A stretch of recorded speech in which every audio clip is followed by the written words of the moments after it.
In order to prevent me from divorcing her, my Yandere wife took advantage of me while I was asleep and stuck a syringe filled with a real drug into my arm, then used a handkerchief to knock me out. And when I woke up, I was already locked in a cellar, while she was riding on top of me, the smile on her face sickly and obsessed. So I shed tears of humiliation on the spot. If you have the guts, untie me so we can battle for another 300 rounds. My Yandere wife personally brews all-inclusive tonic soup for me every day, leaving me suffering beyond words. But when I finally found an opportunity to escape, I was dragged right back by her. And touching my face, she smilingly told me a piece of good news. You are pregnant. If you run again, I will break your legs. Yuki, my contract wife my ass. 3 years, a full 3 years. The red circle on the calendar finally reached the very last day. So I let out a long sigh of relief, feeling as though the massive boulder pressing down on my chest could finally be moved away. For these 3 years, I helped her deal with her family urging her to marry, fended off those flies, and blocked those so-called young elite men surrounding her. She paid money and I did the work, a fair transaction, and relying on this money, my company also managed to thrive, neither too big nor too small, but an enterprise of my own after all. Now that white moonlight she always talked about, Kenji has also returned home in glory. Scrolling through my feed, I saw photos of the two of them meeting unexpectedly, with Yuki smiling as warmly as a gentle spring wind, full of affection. So this tool, should also retire after serving my purpose. When printing the divorce agreement, I specially bolded the line stating I would leave with nothing. I do not care for a single penny of her Yanagi family's money.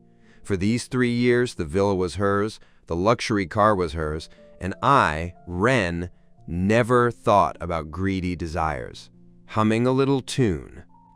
I folded the agreement neatly and put it into my briefcase, since tonight is the time for the showdown. Ren, you can finally be yourself again, I said to myself in the mirror. In the villa's living room, Yuki sat on the sofa, gracefully tasting red wine. And seeing me enter, she didn't even raise her eyelids. Yuki, there is something we need to talk about. I placed the divorce agreement on the coffee table in front of her. The 3 years are up. This is the divorce agreement. Take a look, and if there are no issues, sign it. Regarding property, I want nothing. I tried my best to make my tone sound calm, even with a bit of relieved lightness. Only then did she put down her wine glass, slowly picking up those few sheets of paper, and I waited for her to nod or say a few polite words. But who knew that the next second, rip, the divorce agreement instantly turned into pieces of shredded paper flying everywhere in her hands. My pupils experienced an earthquake. Yuki, what do you mean? I've never been tested like this in my entire life, and 3 years of endurance almost exploded at this moment. She stood up, her mouth bearing a smile I couldn't understand, cold with a bit of mockery. Ren, I said that I am the one who decides when it ends. That look, how did it have even half of the usual cold CEO's distance? It clearly carried a trace of paranoia that made my back feel cold. It was written clearly on the contract back then. 3 years. Do you want to back out now? My chest rose and fell with anger. Did this woman's brain get filled with water? The white moonlight is back, so why keep me, this third wheel, around? The rules were set by me, she said lightheartedly, but her tone was an unchallengeable strong stance. Now I don't want a divorce. I pointed at her for a long time without being able to utter a single word, having seen unreasonable people, but never anyone this unreasonable. What is this? Even slaughtering the donkey after pulling the mill isn't done this way, treating me like a monkey? Anger rushed to my heart, but knowing that in her state she was too scary to reason with, fine, you won't sign, right? I sneered. I am not staying in this lousy place anymore. Saying that, I turned around and walked upstairs to pack my pitiful luggage, thinking that moving out might cool her down and give her some pressure. Thinking back now, I was truly naive. Yuki just stood there in the center of the living room, watching my departing back as I went upstairs without saying a word. Only that glance was like 2 hooks locked firmly on me. When I dragged my suitcase downstairs, preparing to slam the door and leave, she spoke leisurely. Ren, the outside world is very dangerous. You will regret it. Her voice wasn't loud, but it poked into my ears like needles. I didn't turn back. Leaving this home, where I stayed for 3 years without looking back, only my heart shivered mysteriously. This woman was way too off today. and a bad omen began to spread in my heart. But at that time, I only took it as her spoiled young lady temper acting up and making a scene without reason. Yuki refusing to sign the divorce agreement was stuck in my chest like a rock, and the more I thought about it, the angrier I got. After moving out of the villa, I randomly found a hotel to stay in first. And just as I was pondering how to pry open Yuki's wooden brain, an unexpected person came to the door. "Kenji, how did he know I stayed here? Yuki must have told him." Looking human-like, wearing a custom suit with his hair combed impeccably. Only his face was a bit sickly pale. "Ren!" He looked me up and down, his eyes looking at me like some dirty object. "I heard Yuki refuses to divorce you?" The superiority in his tone almost overflowed. "What the hell does it have to do with you?" I replied crossly. "HMPH. True." He smiled, smiling very fake. "After all, for someone like you who lives off women, it's normal that Yuki got tired and wants to dump you." My temples throbbed. This bastard came specifically to disgust me. But don't worry, he took a step closer, his voice lowered slightly, carrying boastfulness.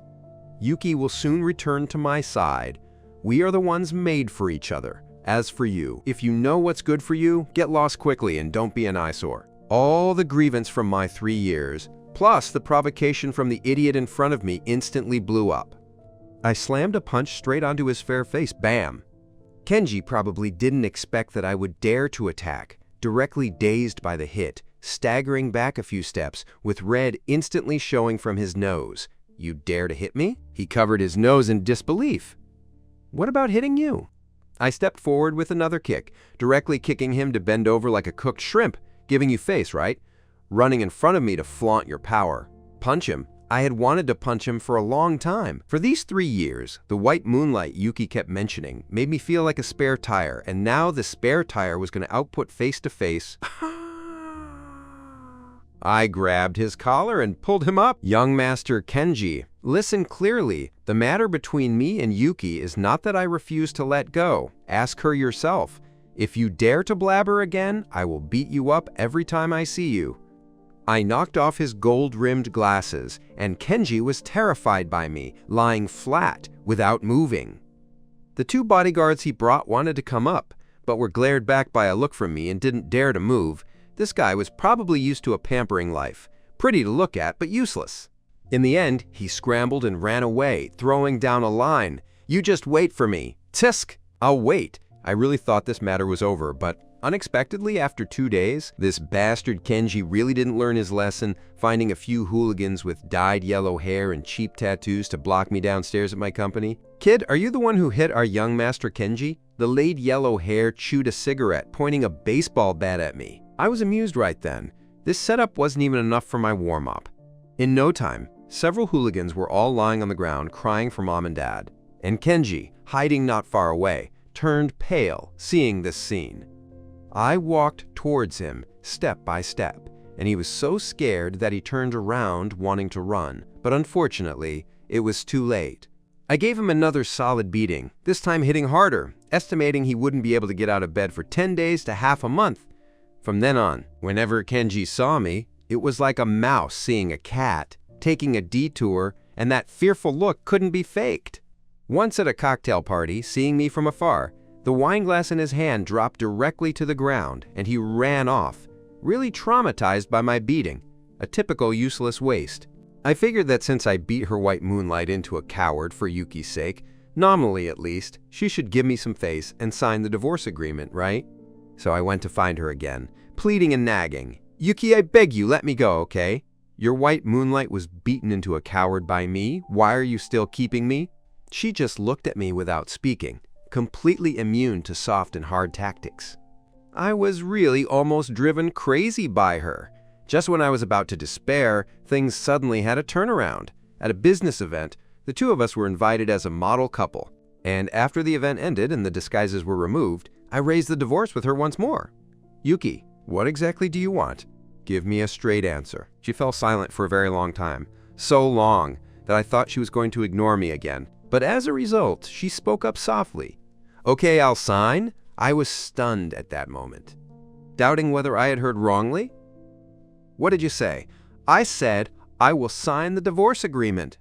She repeated it with no expression on her face. My heart thumped, followed immediately by wild joy. Heavens have eyes. These 3 years are finally coming to an end. But before I could be happy for too long, I noticed her gaze looking at me, how to put it, a bit eerie, like a bottomless lake, hiding something inside that I couldn't understand, along with a tiny hint of excitement. Yuki actually relented and said she would sign the divorce agreement. My head buzzed at that moment, hardly able to believe my ears.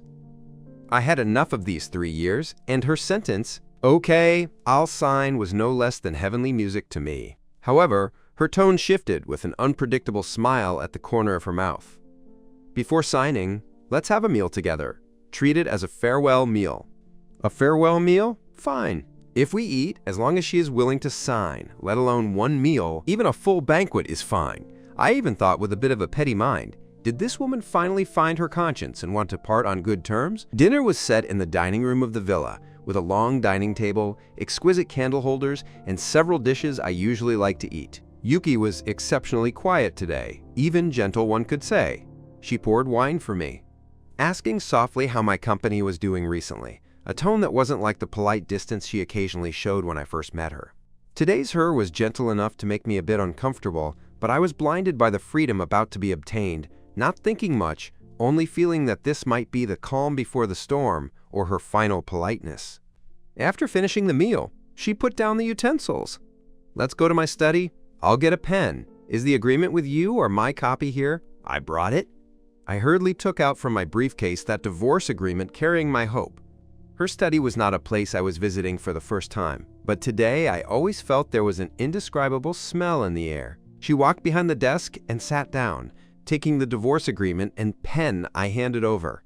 My heart beat rapidly, my eyes staring at her hand without blinking.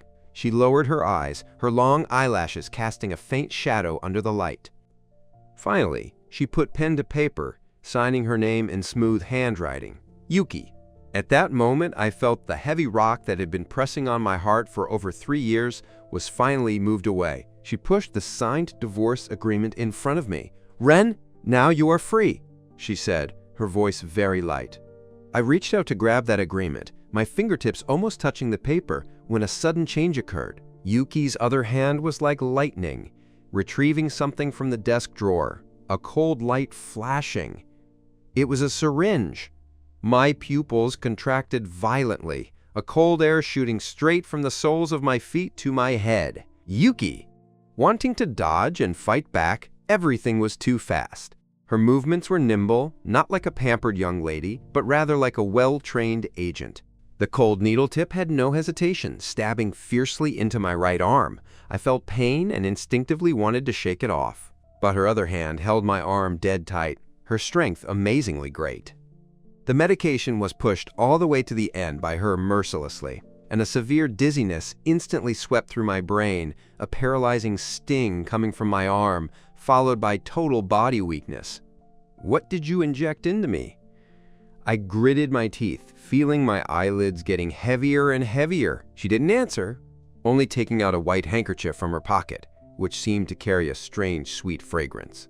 She used the handkerchief to cover my mouth and nose. "Let go of me." I struggled desperately, but my strength ebbed away like a tide, my vision starting to blur, everything spinning. Damn it, I was actually completely unprepared. I actually believed she would let me go so easily. The last thing entering my eyes was Yuki's approaching face, the corners of her lips pulling up into a glamorous yet sickly smile, those beautiful eyes curved into crescents. But inside those crescents surged a terrifying possessiveness, so thick it couldn't be diluted. "Ren!" Her voice was like a devil's whisper lingering by my ear. 3 years ago, on the day we signed the contract, I wanted to do this. I also wanted to lock you in a cellar, my private cellar, locked up to belong only to me, just before completely sinking into darkness. I seemed to hear her satisfied chuckling, that laughter like poisoned honey making me shudder. What kind of lunatic did I provoke after all? Don't know how long passed. I woke up again, woken up by a faint fragrance. No, not woken up. I felt myself in a dim underground room, hands and feet locked by something heavy, iron chains. I was locked on a bed in a star shape, while Yuki was right beside me. wearing a silk nightgown, her hair scattered over her shoulders, her breathing carrying a burning temperature. "Hubby, you're awake?" Her voice was very light and soft, scratching my nerves like a feather. But in that voice, there was a trace of terrifying satisfaction and madness. I just wanted to speak, but found my throat severely dry. She gently pressed my lips with her finger. "Hubby, you can't remember? It's okay, but if you want to leave me, that won't do." "Oh!" She raised her head, those beautiful eyes flashing with flickering light under the dim illumination. "We still have a lot of things left undone, for example.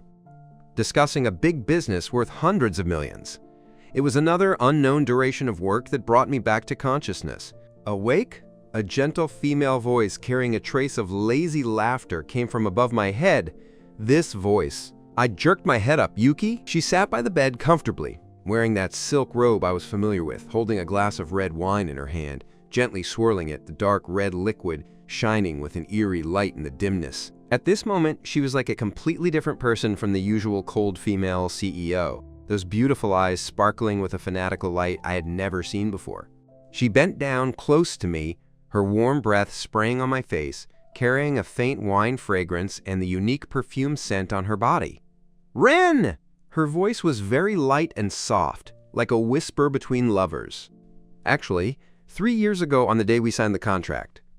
She paused, the corners of her lips pulling up into a glamorous yet sickly smile, that smile making my scalp go numb. I wanted to do this. My pupils shrank tightly. "You're crazy, Yuki. Let go of me, I'll serve you." My voice, however, sounded a bit hoarse and weak due to the previous drug effect. She acted as if she didn't hear my roar, continuing to talk on her own, those beautiful eyes curving into crescents, but inside surging with terrifying possessiveness.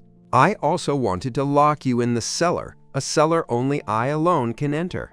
Her finger gently stroked across my cheek, the icy touch giving me goosebumps all over. "Locked up to belong to me alone. Mad woman, this woman is completely crazy."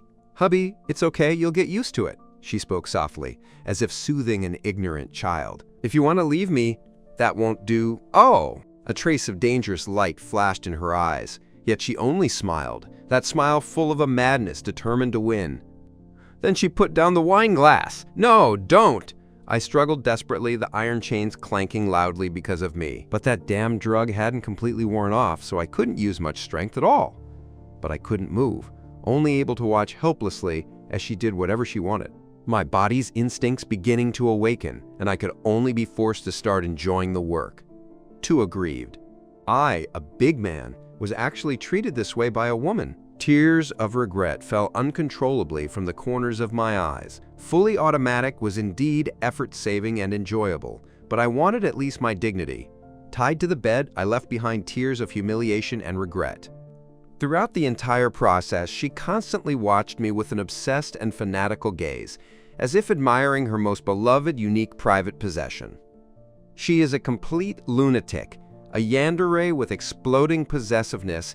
How on earth did I mess with this kind of pervert? For the next few days, I completely understood what it meant to be unable to live, yet unable to die. Yuki, that crazy woman, came down to visit me right on time every day. Calling it a visit was less accurate than saying she was draining my value. I felt that if this continued, I would sooner or later be worn out by her. She was even more punctual than punching in at work. What made me most frustrated and humiliated was being fed. At first, I still struggled desperately and kept my mouth tightly shut. But even if I starved, she didn't get angry, just looking at me so gently with that sickly smile. "Hubby, how can you not eat? If you don't eat, how will we have the strength for exercise tonight?" Damn it! In the end, I still yielded, and in the face of hunger and her overpowering stance, my pitiful bit of backbone shattered all over the floor. Besides feeding, there was also that damned 10-ingredient grand tonic soup. I swear I had never heard of such a ridiculous soup in my entire life. Sistanch, Bajitian, Morinda, Remania, goji berries, mangosteen, fishtail, Polygonum multiflorum, cordyceps, eucomia, and what dog whip, mule whip, horse whip, deer whip, and even tiger head whip. From which classic of mountains and seas recipe book did this woman dig out this prescription? A huge bowl every day, pitch black and smelling pungent to the nose. "Hubby, This is a grand tonic I personally brewed for you." She held the bowl, smiling oh so virtuously. Virtuous my foot. I wanted to vomit, but she pinched my chin and force-fed me. The bitter medicinal juice flowed down my throat, making me feel as if my internal organs were protesting. My body indeed grew more energetic day by day, but it was that kind of false energy after being hollowed out. What was shameful was that under the drugs, supplements, and her day-after-day torture, my body actually gradually began to submit, and sometimes even produced a twisted sense of enjoyment. I despised myself, but the mental torment was like a dull knife carving meat, growing deeper day by day. Every day I passed through this so-called happiness and endless torture. When she wasn't doing official business, Yuki would sometimes act like a normal woman, holding me with her head resting on my chest, breathing evenly. "Ren, you smell so good. You can only be mine, know that? You can never leave me." Her voice was very light and soft, like a feather, but the words spoken carried an unchallengeable desire for control that made my spine turn cold. I tried to resist, using all the strength in my body to strain against those damned iron chains, making clanking sounds that sounded exceptionally piercing in the quiet cellar. The result? Aside from my wrists and ankles being rubbed raw and red, it was completely useless. Seeing the wounds on my body, Yuki's eyes would turn even darker. "Hubby, you're not being good." Then came even harsher punishments. Gradually, I gave up this pointless struggle. I began to calm down, secretly observing her every move, and observing this damned cellar. I was looking for an opportunity, any tiny chance to escape. Once, she seemed to be in a particularly good mood, and after finishing our business, she actually unlocked the chain on one of my hands. "Hubby, eat by yourself today?" She placed the rice bowl on the nightstand and just sat there watching me. That little bit of sudden freedom made my heart beat wildly, and hope burned like a small flame in my heart. I slowly picked up the chopsticks with that free hand and awkwardly picked up the food. It tasted so good. Pity that this hope was too brief. For the next meal, she personally locked me back up again. "I'd better feed you, hubby. I like it this way." That small flame was instantly doused by a bucket of cold water. Day after day, this sunless cellar became my cage, and Yuki was that beautiful mad warden holding the key. Today was a bit different. Yuki came to this dim cellar as usual, still wearing that gorgeous silk nightgown, and the air still carried that familiar scent that made my head spin. As she skillfully began that set of procedures where I was already humiliated and accustomed to the work, what made my heart freeze most was her expression. It was no longer that simple, satisfied possessiveness, but a extremely strange expression, eyes dreamy, as if immersed in some ultimate illusion. She suddenly bent down, her scalding lips pressing against my ear, her voice carrying a trembling murmur. "Ren, do you know, it doesn't matter if you don't remember, but 3 years ago, I had to have you. 3 years ago." Those 3 words were like a bolt of lightning, splitting open my cluttered thoughts. Wasn't 3 years ago when we signed that bullshit contract? At that time, she looked at me like looking at a piece of goods waiting for a buyer. Her eyes full of cold scrutiny? How could she possibly? "Those fists you swung for me?" She continued speaking, her voice carrying a sickly infatuation. "Beating those people who wanted to bully me into running away helter-skelter. Ren, that is the kind of man I want." My whole body froze. What did she say? Beating people? What is Kenji to me? She suddenly let out a foolish laugh, her tone holding undisguised, extreme contempt. A useless waste, looking fragile, as if a gust of wind could blow him over, like a cross-dresser. My eyes were really blind in the past. How could I have liked that kind of trash? A fraud who came for my money and status, really thinking I didn't know, wanting to hit on me without even knowing how to behave. As she spoke, she reached out her tongue, and I could only rigidly endure it.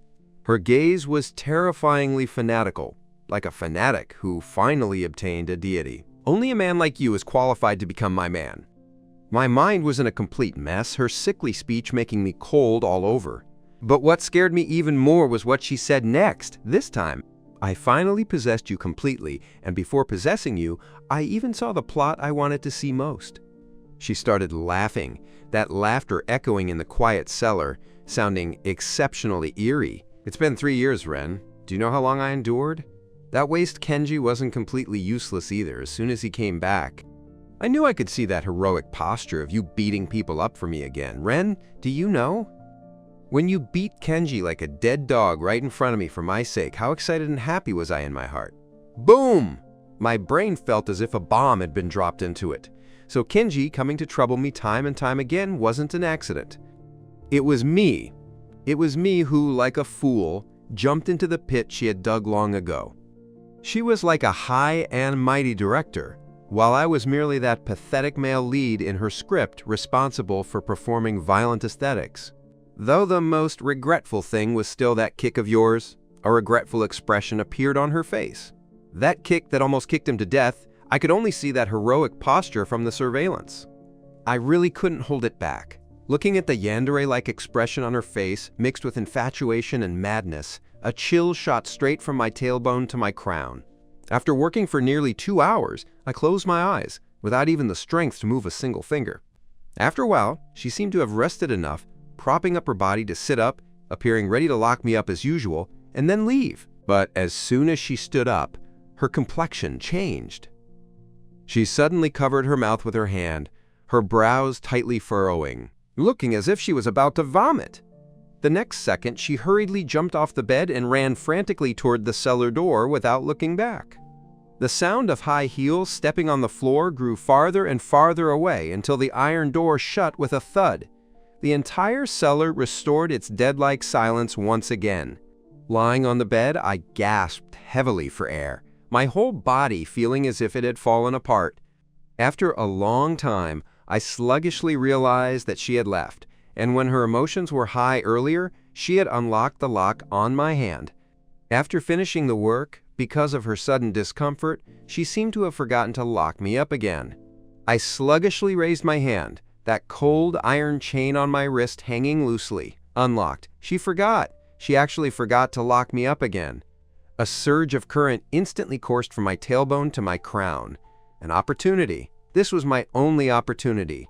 I didn't dare to move, listening intently to the movement outside, terrified that she might make a sudden turnaround.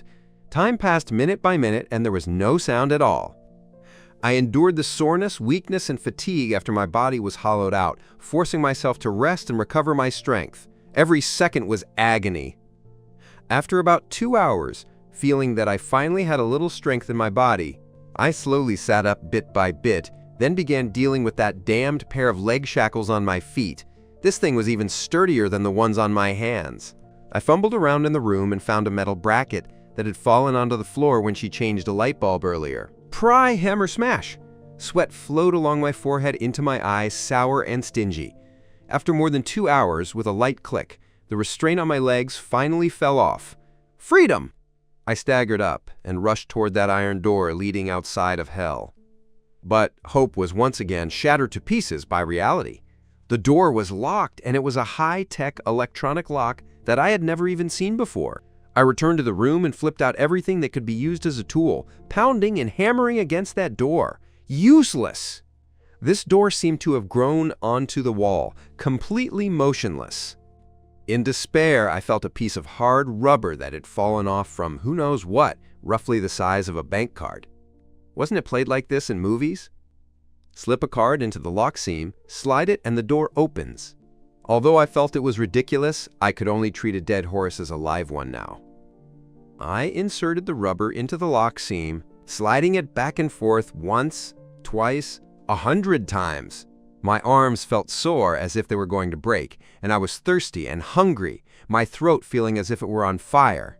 Just when I was about to give up and prepare to lie back on the bed to await death, with a click, a sound so faint it was almost inaudible came from the lock core. My whole body shuddered, wild with joy. It worked! I am truly a genius. I grabbed the doorknob and pulled inward with all my strength. The door opened, but only a crack. A force from the outside swiftly pushed the door open. What happened? Before I could react, it was that damned white handkerchief again. The familiar scent with a trace of sweetness instantly enveloped my mouth and nose. Before I could even see the face clearly, my consciousness once again sank into endless darkness. As I fell, I tumbled into a familiar, fragrant embrace. It was Yuki. My consciousness felt as if it were being forcefully dragged out from a viscous quagmire. In the darkness, that familiar scent that made my scalp go numb invaded my nasal cavity once again before I even opened my eyes. I sensed that something was wrong. The weight coming from my four limbs was more than double what it was before. Opening both eyes abruptly, what met my view under the dim light were those pitch-black things on my wrists and ankles, glowing with a cold light. The iron chains were a whole ring thicker than before, still bearing brand new scratches on them like two black, venomous snakes tightly wrapping around me.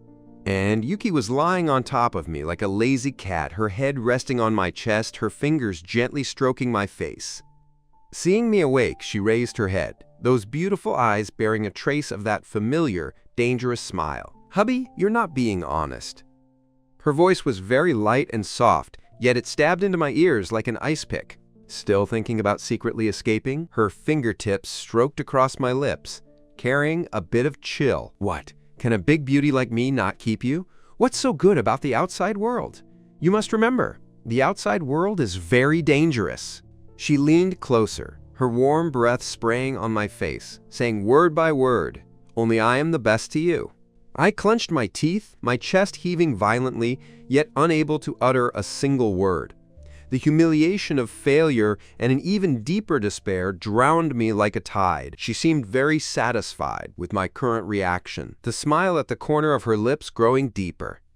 "Just stay right here, to accompany me and the child." The word child detonated in my head like a thunderbolt. My whole body froze, staring dead at her, thinking I had misheard. "What did you say?" My voice was dry beyond belief. "A child." The dangerous, sickly expression on Yuki's face instantly faded away, replaced by an innocent and expectant expression, like a child who did the right thing, waiting for an adult's praise. She nodded heavily, her eyes bright. "Yes, a child, your child." She even answered me seriously with a boasting tone.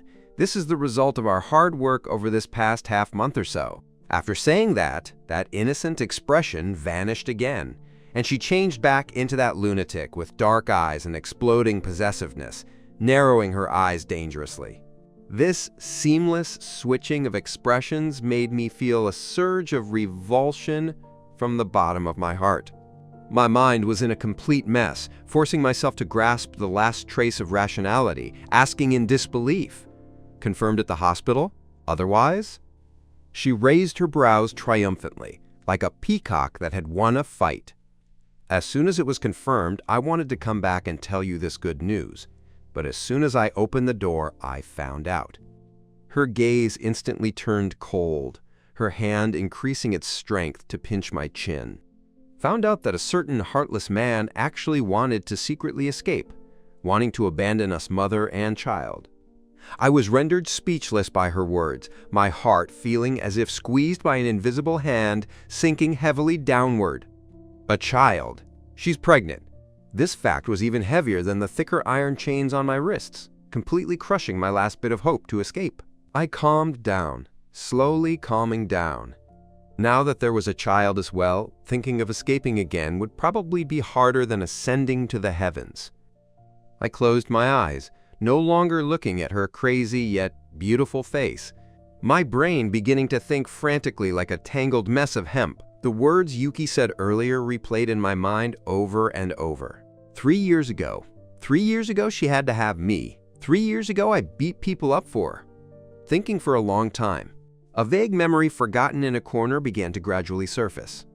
Just graduated from university, I studied finance with no background and no network. Graduation equaled unemployment. My not-too-bad educational background was useless in the face of reality. To make a living, I found a part-time job as a bar waiter. 3 years ago. Wasn't that right when I just graduated from university, dirt poor? I frantically searched through the trash heap of my memories, wanting to find a single clue. Finally, a scene that was embarrassed yet hot-blooded, which I had intentionally forgotten, was forcefully dragged out from a dusty corner. Back then I had just graduated, studying finance, but with no background and no network, graduation equaled unemployment. This saying wasn't wrong at all. To get a bite to eat, I found a part-time job as a waiter at a fairly lively bar. That night the bar was noisy as usual, and I was carrying a tray, weaving through the crowd when I saw that scene.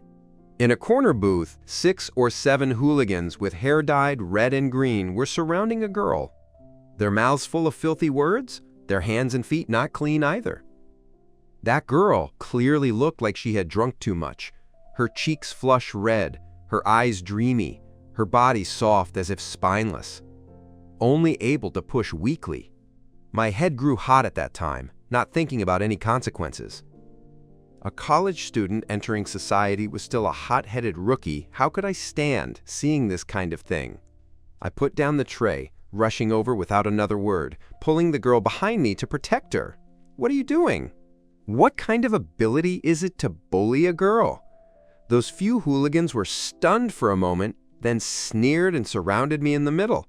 What followed was a brawl. They had more people, and I took several hits right from the start, the corner of my mouth burning with pain. But I just wasn't satisfied.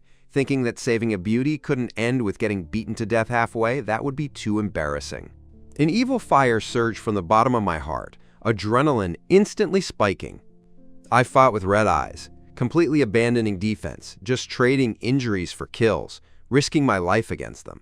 You give me a punch, and even if I have to take this hit, I have to give you a kickback.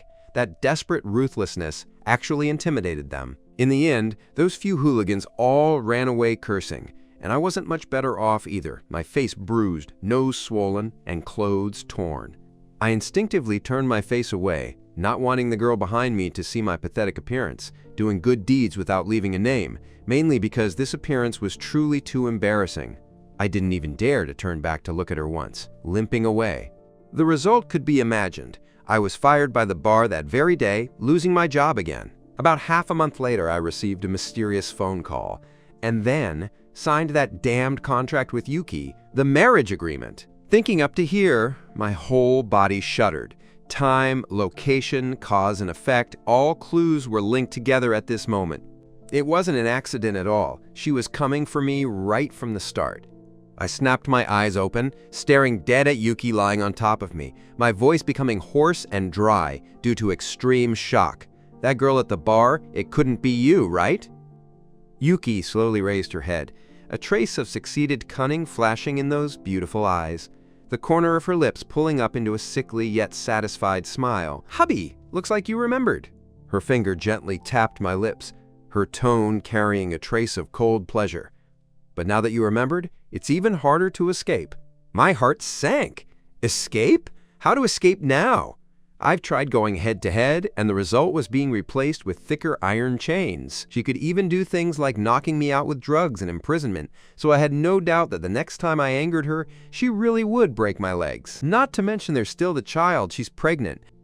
Regardless of whether this child is mine or not, with her current degree of obsession to the point of madness, she will treat this child as the ultimate shackle binding me. If the child really is mine, legally and emotionally, don't even think about completely severing ties in this lifetime. I must calm down. Going hard won't work, so I can only use soft tactics. A real man knows when to yield and when to stand tall. Preserve myself first before planning what comes next. I closed my eyes and opened them again, the shock and anger in my eyes already forcefully suppressed by me. I pulled out a smile that looked somewhat helpless and somewhat resigned, trying my best to make my tone sound a bit lighter. If I can't escape, then I won't escape.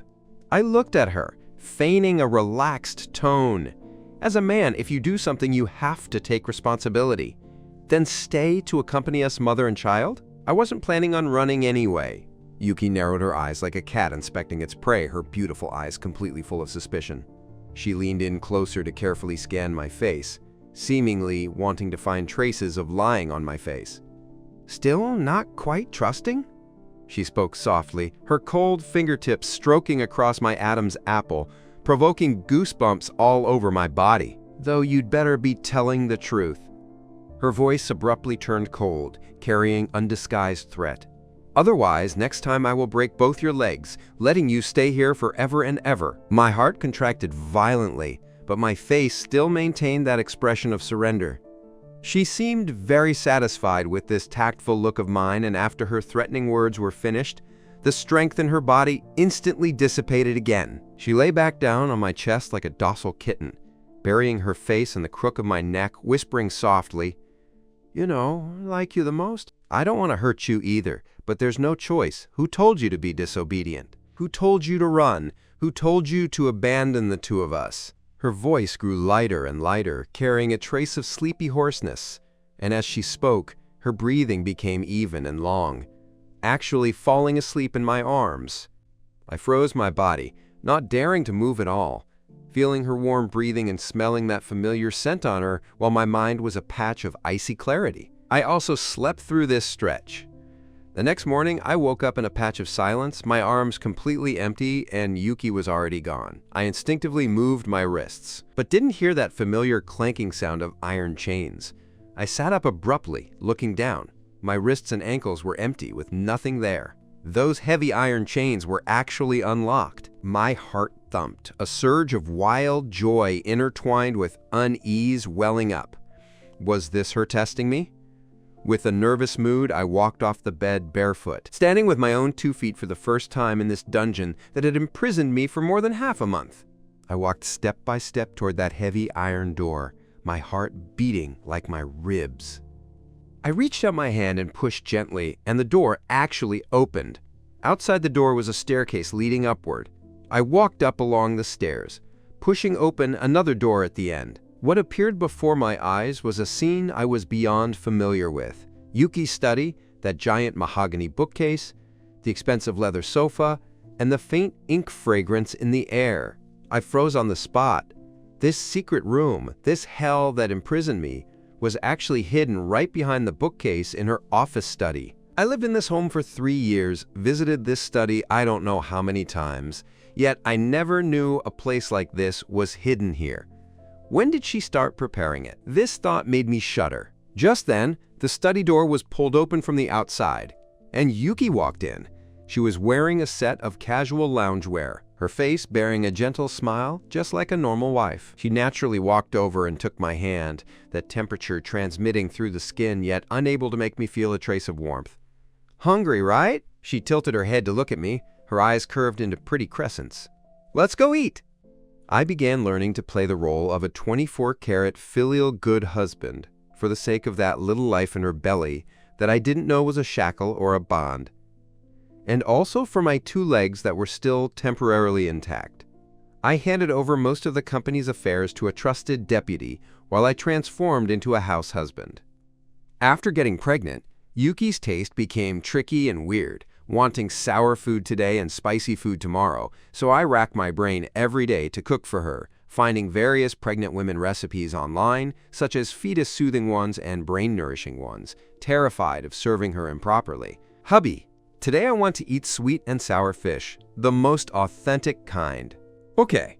I tied on the apron, walked into that kitchen even bigger than my company office, and began preparing that base that was just air-freighted over. She sat on the dining chair, supporting her chin, looking at my busy back with a face full of smiles. That look as gentle as water, as if I were truly her deeply loved husband, rather than a prisoner who was just released from a dungeon. In the early stage, her morning sickness reaction was very severe, so every morning I would prepare soda water and lemon slices in advance, then drive her to the company, and only after watching her walk into that iconic office building could I go handle my own affairs. In the afternoon, I would finish work early and drive to her company, sometimes sitting in her CEO office helping her review some non-core documents so she could get off work early to rest. Her subordinates' eyes looking at me changed from surprise at the beginning to taking it as normal now.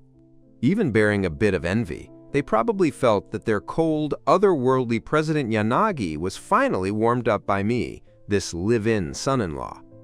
Only I knew what kind of thrilling madness was hidden behind this affectionate display. Yuki also relied on me more and more, or rather clung to me more and more, like a little girl following me wherever I walked. When I read documents, she would move a small stool to sit beside me. When I cooked, she would hug my waist from behind. That sickly, suffocating possessiveness seemed to be diluted by pregnancy hormones, turning into the delicate coyness of a young girl. A few times, looking at her tranquil side face when she was fast asleep, I even had a trance-like illusion. Maybe she really changed. Maybe we could just keep living like this. We began to act like a real couple. On weekends, she would drag me to go shopping in the mall, and before the dazzling shelves, she would excitedly pick up 2 cartoon couple pajamas, one of Big Wolf and one of Red Wolf, gesturing on my body. "Hubby, look at this. Doesn't it look like us?" She smiled with her eyes curved into crescents. I looked at myself in the mirror wearing the Big Wolf pajamas with a face full of helplessness, pulling the corner of my mouth.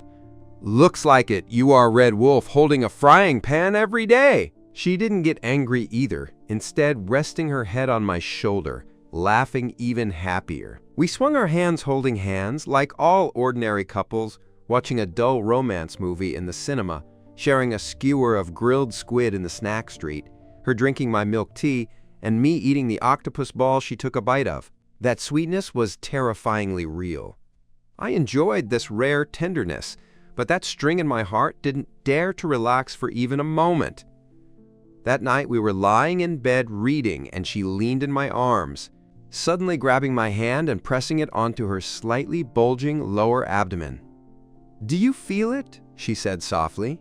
Just as I was about to ask what to feel, a faint, extremely light pulsation suddenly came from under my palm, like a small fish gently blowing a bubble inside. My whole person froze. Was this fetal movement? I lowered my head to look at Yuki, and she was also tilting her face up looking at me. Inside those beautiful eyes sparkling with a light I had never seen before, mixed with maternal radiance and expectation. At that moment, an unspeakable complex emotion surged in my heart. Toward this little life about to arrive, I wasn't completely untouched. That light jump felt as if knocked directly on my heart, making me truly feel that a life was connected to my bloodline.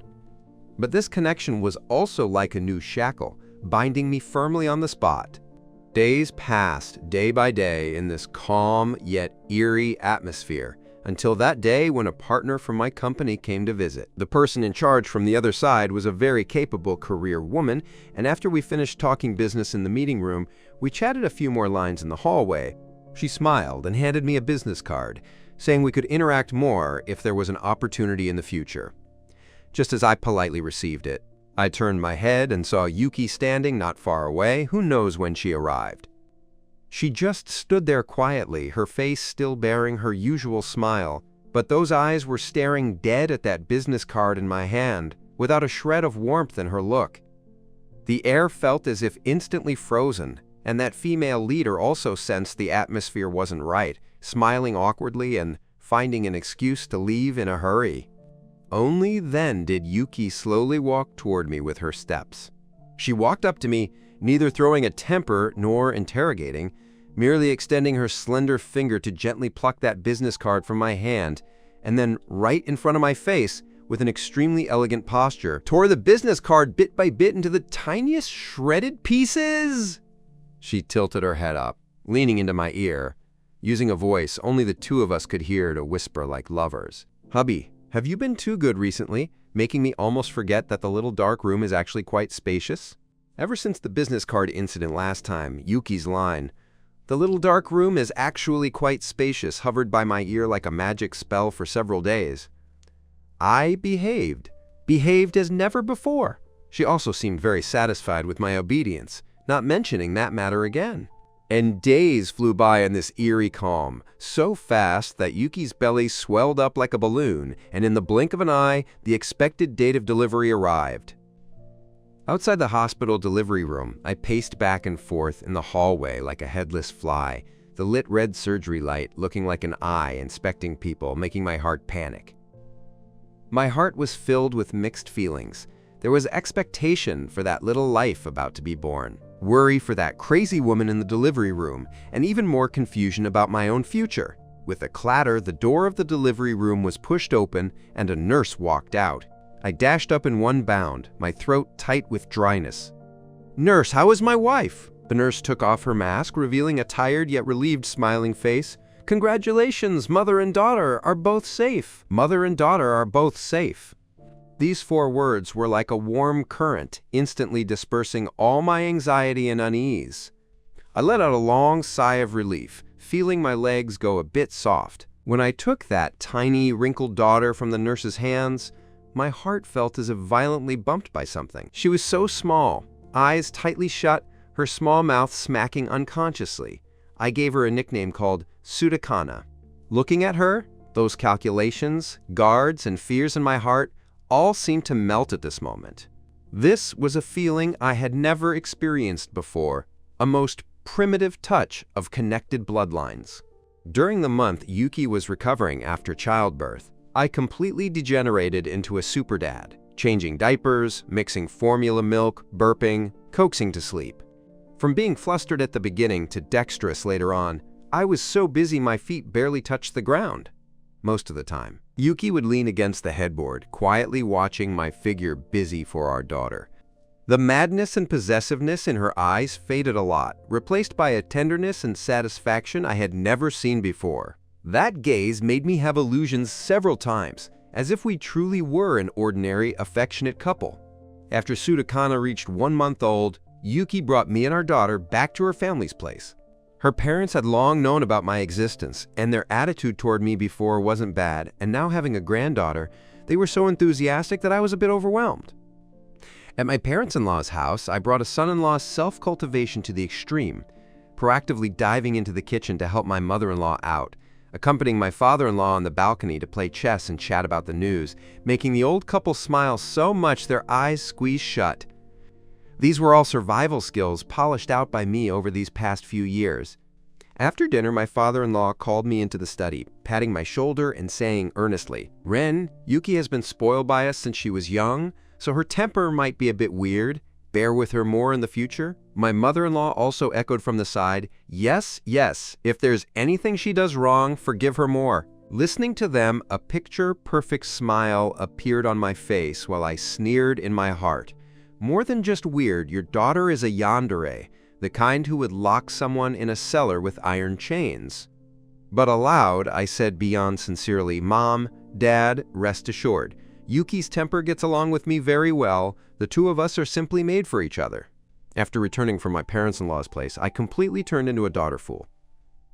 Whenever I had free time, I would hold Sudakana to make her laugh, singing off-key nursery rhymes to her, my heart melting seeing her babbling look. On this night, I was holding my daughter, kissing her tender little face, when Yuki hugged me from behind, resting her chin on my shoulder, her tone carrying a trace of feigned grievance and jealousy. "HMPH, now you only have eyes for our daughter and don't accompany me anymore." I laughed helplessly, turning around to embrace both her and Sudakana into my arms. "How so?" I lowered my head to kiss her forehead. "You mother and daughter are both my heart and soul." She rubbed against my arms with satisfaction, tilting her face up, those beautiful eyes curved into crescents. She looked at me, her gaze holding the tenderness I was familiar with. But the words spoken made my heart jump violently. "Hubby, seeing you like Sudakana so much now, I also really want to give you a surprise you will definitely like." Ever since my daughter was born, my world only had milk powder, diapers, and her babbling laughter left. Holding her was like holding the softest treasure in the whole world, willingly falling into it, turning into a complete daughter fool. On this day, I was flusteredly changing diapers for Sudakana, her little feet kicking wildly on my arm, when Yuki walked over from behind, mysteriously leaning into my ear. "Hubby, taking you to see a gift." Her breath carried a trace of sweetness. I didn't turn back, focusing on the action in my hands. "Currently busy, no time. You will definitely like this gift, definitely." She didn't give up, her arms wrapping around my waist from behind as she began to act spoiled. "And I also like it very much. Accompany me to go together?" "Accompany me to go together?" She rubbed back and forth on my back like a